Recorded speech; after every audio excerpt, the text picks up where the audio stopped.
Labdien, mani sauc Ernests, es esmu no Ceplis, un šodien mēs apskatīsim kompaktāko krāsniņu mūsu katalogā ar nosaukumu Nostalģija. Tātad pirms mēs apskatām tehniskos parametrus konkrētajai krāsniņai, parunāsim, kam tā ir paredzēta un kam tā nav paredzēta. Krāsniņa ir paredzēta mazām platībām līdz 25 kvadrātmetriem. Tie var būt mazi dzīvokļi, dārza mājiņas, mednieku mājiņas, arī mazas mājiņas, kur jūs aizbraucat pa brīvdienām. Šī krāsniņa ir kompakta, tā neaizņem daudz vietas, tā var būt kā papildus alternatīvā apkure, papildus jau esošai apkurei. Šī krāsniņa, protams, strādā bez elektrības un ir pilnībā autonoma. Bet ar šo krāsniņu nevar apsildīt milzīgas platības, vairākas istabas, veselu māju vai lielu dzīvokli. Kā arī tā nav labākais variants, ja jums ir plānota intensīva kurināšana. Un kā jau jūs video redzēsiet, šī krāsniņa ir izgatavota maksimāli vienkārši, tiešām ar pēc iespējas mazāk detaļām.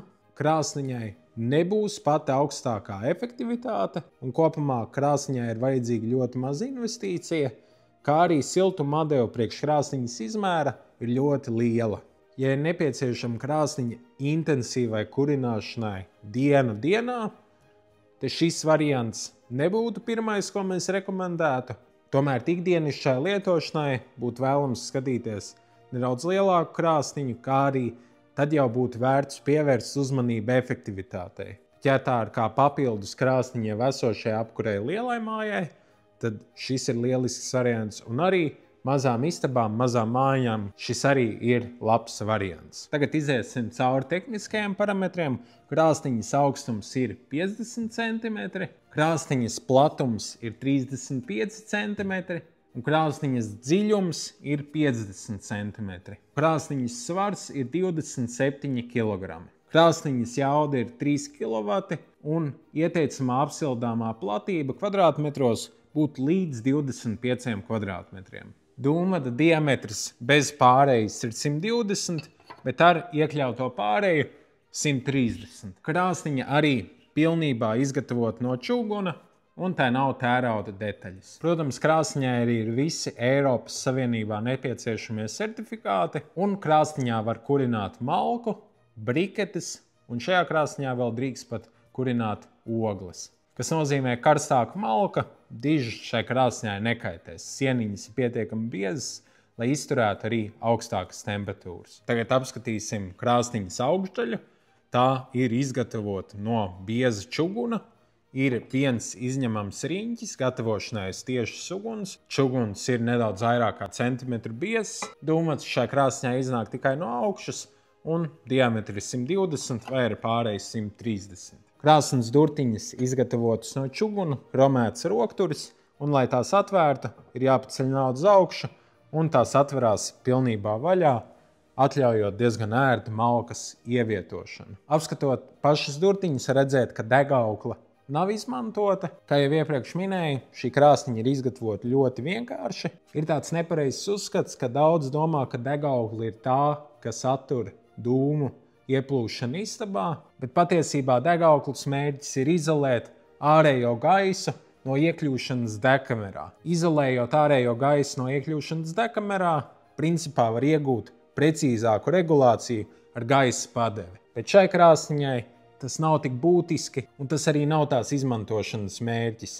Tā ir vienkārši krāsniņa ar samērā labu efektivitāti, noteikti ne pašu augstāko, bet tā paveic sildīšanas darbu jebkurā gadījumā. Durtiņas arī aizarās, nedaudz paceļot uz augšu, un te ir tāda kā kropīte, kur durtiņas ieķerās un neattaisās vaļā. Ieskatoties dekamerā, varam redzēt to pašu čugunu, kas ir ārpusē. Tas ir vairāk kā 1,5 cm biezs. Spriežot pēc ražotāja tehnisko datu lapas, apakšā nav čuguna resti, jo šeit gaiss pieplūst no tāda kā padziļinājuma dekamerā. Tā kā jebkurā gadījumā gaiss dekamerā ir pieplūdījis, un čuguna restes neesamība varbūt nedaudz pazemina efektivitāti un sadegšanas karstumu, bet tas noteikti paildzinās to degšanas ilgumu, jo pašām oglēm, kas atradīsies šeit uz čuguna apakšas, tik strauji nepieplūdīs gaiss, un tas saglabās siltumu daudz ilgāk. Un tagad apskatīsim malkas garumu. Kā jau iepriekš minēju, šī krāsniņa ļoti pateicīga tās formas dēļ, tā ir dziļa un garana. Un tas ir arī viens no labākajiem veidiem, kā arī šādu kompaktu krāsniņu izgatavot. Tas atļauj maksimāli garu malku ievietot, un šajā gadījumā tie ir 35 cm, kas ir standarta malka. Un degkamerā var salikt vairākas pagalus, noregulēt gaisa padevi un ļaut tām lēnām degt. Tālāk jau apskatīsim šo te gaisa padevi. Nekas daudz te nav ko stāstīt. Tas ir riņķis ar 3 caurumiem. Tas ir regulējams vai nu ciet, vai nu vidēji atvērts, vai nu pilnībā atvērts. Šī ir primārā gaisa padeve, pati vienkāršākā gaisa padeve. Tā pados gaisu degkamerai tajā brīdī, kad krāsniņa tikko iekursies, tai jābūt pilnībā atvērtai, un kad jau notiek kuršanās process, to lēnām var aiziet līdz pilnīgi slēgtam stāvoklim, lai paildzinātu degšanas ilgumu. Tālāk jau šī daļa pilnībā atverās, un tūlīt izstāstīšu, kāpēc. Tā kā krāsniņa ir izgatavota maksimāli vienkārši, tai nav tradicionāla pelna atvilkne, un arī nav čuguna reste, tāpēc mēs atveram abas durtiņas, atveram šo te daļu, un ar šādu te instrumentu, kas gan nav iekļauts standarta komplektā, mēs varam visus pelnus iegrābt šeit, un no šejienes jau iztukšot ar mazu lāpstiņu vai pelnu sūcēju. Pati krāsniņa atrodas uz 4 paaugstām kājām, kas ir noņemamas, un pirmajā uzstādīšanas reizē tās ir jāpieliek pašam. Milzīgs paldies, ka noskatījāties šo te apskatu par malkas krāsniņu nostalģiju. Ja gadījumā jums ir kāds jautājums par konkrēto modeli vai par jebkuru citu krāsniņas modeli mūsu katalogā, droši sazinieties ar mani vai kādu no maniem kolēģiem C+.eu kontaktu sadaļā. Ja vēlaties apskatīties šo krāsniņu vai jebkuru citu mūsu piedāvājumā esošo krāsniņu, atrodamies mūsu izstāžu zālē netālu no Jūrmalas, kur pēc iepriekšēja pieraksta jūs esat laipni gaidīti. Paldies vēlreiz, un lai siltums katrās mājās!